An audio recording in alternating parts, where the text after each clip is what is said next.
Paradise, California, Louisville, Colorado, and now Lahaina, Hawaii. All three were wind-driven, catastrophic events took victims by total surprise, flames swallowing everything in their way without much warning. We had to leave family behind.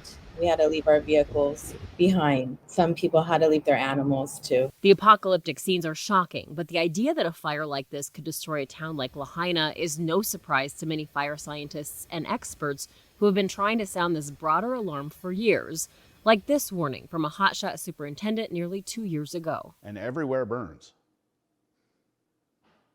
Everywhere burns. If you're in the forest, sooner or later it will burn. Now, will it be your life? I don't know. But everywhere will burn. You think it will never happen to you until it does, and fire experts say this could happen anywhere. Unless you're living in the middle of a parking lot or something with no vegetation around you, or maybe if you're in a boat far offshore. But even then, you're going to be affected by wildfire smoke. Scripps News first reported on what's known as the fire paradox last year. It's the counterintuitive idea that you need controlled fire to prevent uncontrollable fire.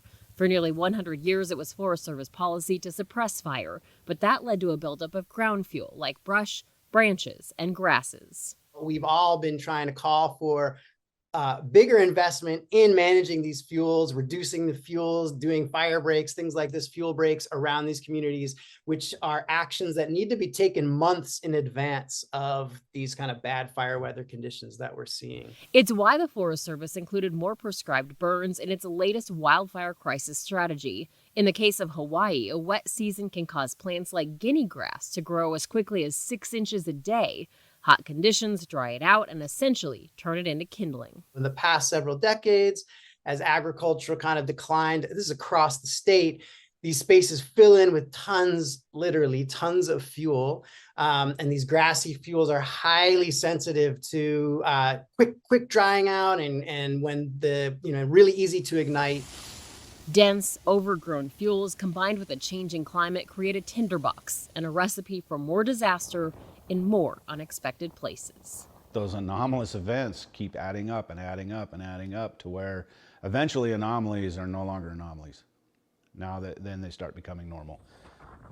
And unless something changes, that's where we're headed. Maritza Giorgio, Scripps News.